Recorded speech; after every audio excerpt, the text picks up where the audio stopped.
tumbuhan. Jadi, tujuan pembelajaran kita hari ini adalah untuk mengetahui bagaimana sistem perkembangbiakan pada hewan dan tumbuhan. Sebelum pelajaran dimulai, Ibu akan membagi kalian menjadi dua kelompok.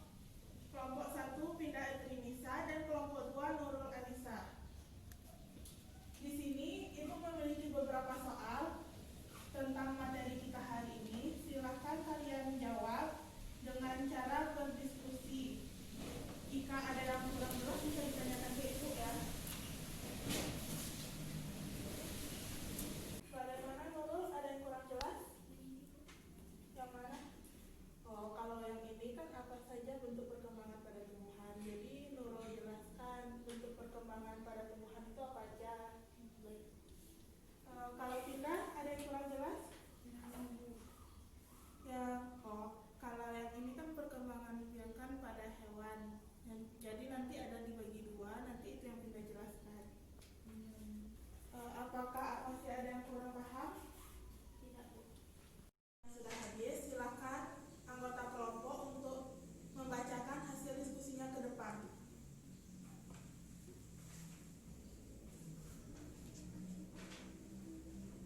Di sini saya menyampaikan hasil diskusi saya. Perkembangbiakan pada tumbuhan dibagikan menjadi dua.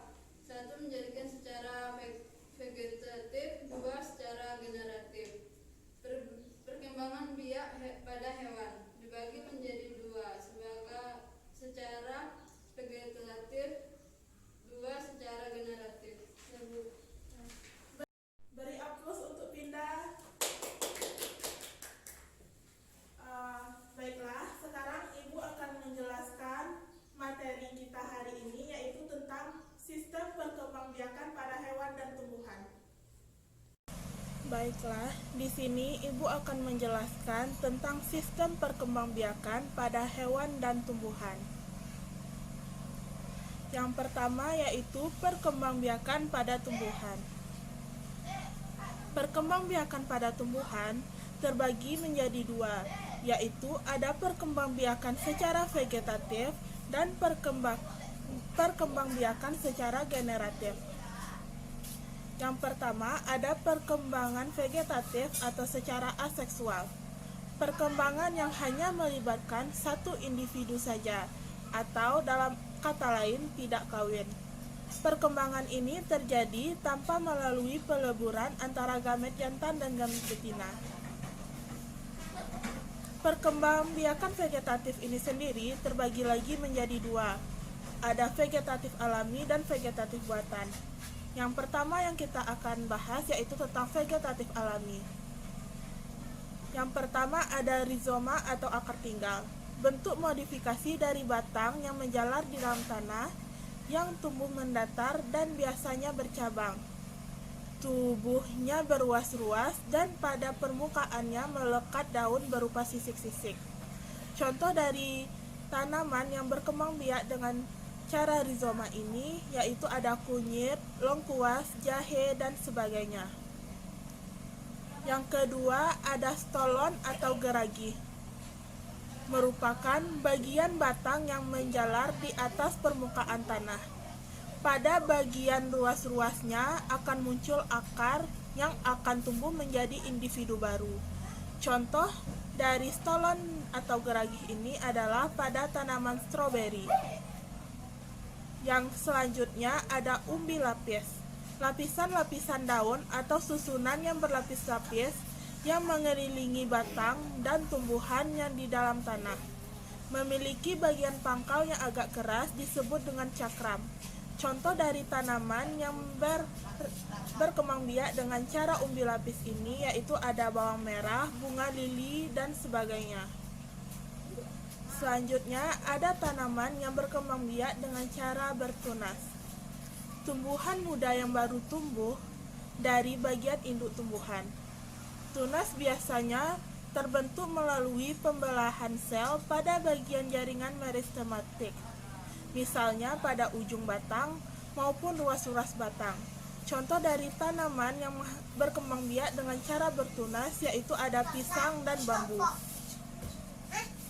Selanjutnya ada vegetatif buatan, yaitu perkembangbiakan secara vegetatif yang membutuhkan bantuan dari manusia.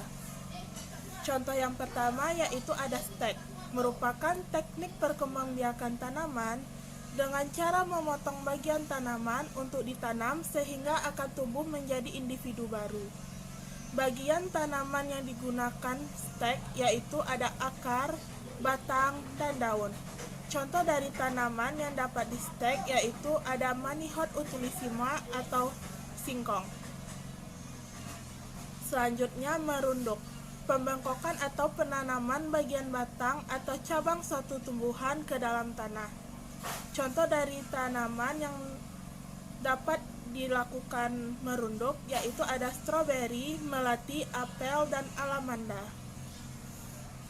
Selanjutnya, teknik perkembangbiakan selanjutnya ada mencangkok, yaitu dengan melukai atau mengelupas kulit dari batang, lalu membalut dengan tanah dan dibungkus dengan sabut kelapa atau plastik sehingga akar dapat tumbuh. Contoh dari tanaman yang dapat dicangkok yaitu ada nangka, nangka, jambu biji, dan sebagainya. Selanjutnya ada perkembangbiakan generatif atau secara seksual. Biasanya terjadi peleburan antara sel gamet jantan dan sel gamet betina. Pada perkembangbiakan ini biasanya terjadi proses penyerbukan. Proses penyerbukan sendiri merupakan peristiwa menempelnya serbuk sari ke kepala butik. Penyerbukan dapat berlangsung secara alami maupun buatan. Berdasarkan faktor perantaranya, penyerbukan terdiri dari atas 4 bagian. Yang pertama ada anogami, yaitu penyerbukan yang dibantu oleh angin. Yang kedua ada hidrogami, penyerbukan yang dibantu oleh air. Yang ketiga ada zoidiogami, penyerbukan yang dibantu oleh hewan. Dan yang terakhir ada antropogami, yaitu penyerbukan yang dibantu oleh manusia. Berdasarkan asal serbuk sari yang jatuh ke kepala butik, penyerbukan terdiri atas 4, yaitu ada penyerbukan sendiri, penyerbukan bastar, penyerbukan silang, dan penyerbukan tetangga. Yang selanjutnya ada cara perkembangbiakan pada hewan. Pada hewan juga terbagi atas 2 cara, yaitu ada yang vegetatif dan generatif. Perkembangbiakan secara vegetatif atau tidak kawin atau biasa disebut dengan asexual. Yang pertama ada pembentukan tunas, biasanya pada tanaman tingkat rendah seperti hidra, obelia, maupun aurelia aurita. Selanjutnya ada fragmentasi, yaitu pemutusan dari bagian-bagian tubuh hewan, contohnya pada hewan planaria. Yang ketiga ada partegonesis, adalah perkembangbiakan individu baru dari sel telur tanpa proses fertilisasi atau tanpa proses pembuahan. Selanjutnya ada perkembangbiakan secara seksual, yaitu perkembangbiakan yang terjadi dengan adanya proses perkawinan atau penyatuan sel ovum dan sel sperma. Perkembangbiakan seksual sendiri terbagi atas 2, yaitu ada fertilisasi internal, yaitu fertilisasi yang terjadi di dalam tubuh induk, seperti yang ada pada sapi, kambing, ayam, dan sebagainya. Selanjutnya ada fertilisasi eksternal, yaitu fertilisasi yang terjadi di luar tubuh induk. Contohnya seperti yang ada pada katak maupun ikan. Berdasarkan cara perkembangbiak dan lahirnya embrio, hewan yang berkembang biak secara seksual dibagi menjadi 3. Yang pertama ada vivipar, yaitu hewan yang berkembang biak dengan cara melahirkan. Contohnya seperti kucing, sapi, kambing, dan sebagainya. Yang kedua ada hewan yang berkembang biak dengan cara ovipar, yaitu hewan yang berkembang biak dengan cara bertelur. Contohnya ada ikan, ayam, itik, dan sebagainya. Dan yang terakhir ada ovovivipar, yaitu merupakan gabungan antara hewan yang melahirkan dan bertelur. Contohnya seperti ikan pari, ular, dan sebagainya. Dari penjelasan materi Ibu tadi, apakah masih ada yang belum mengerti?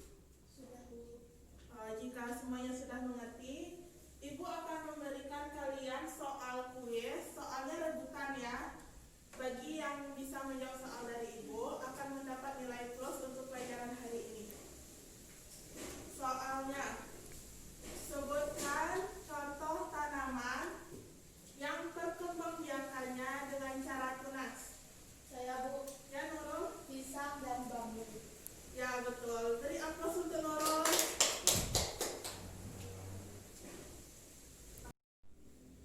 Untuk mengulangi pelajaran di rumah, Ibu akan memberi kalian tugas. Silahkan buka buku paketnya halaman 20. Dikerjakan soalnya di dalam buku latihan dan pagi besok tolong dikumpulkan ke meja Ibu. Untuk pembelajaran kita hari ini, adakah siswa-siswa Ibu yang dapat menyimpulkan apa saja intisari dari pembelajaran hari ini? Saya, Bu. Ya, Nurul? Pertama, perkembangbiakan pada tumbuhan terbagi menjadi dua, yaitu secara vegetatif dan generatif. Perkembangbiakan hewan terbagi menjadi dua, yaitu secara vegetatif dan generatif juga. Ya, jadi Ibu tarik kesimpulan dari semua pendapat kalian. Jadi kesimpulan dari pembelajaran kita hari ini, perkembangbiakan secara umum terbagi atas dua, yaitu yang pertama ada perkembangbiakan secara vegetatif dan perkembangbiakan secara generatif. Ada yang secara aseksual dan seksual, ataupun kata lain ada yang secara kawin maupun tidak kawin.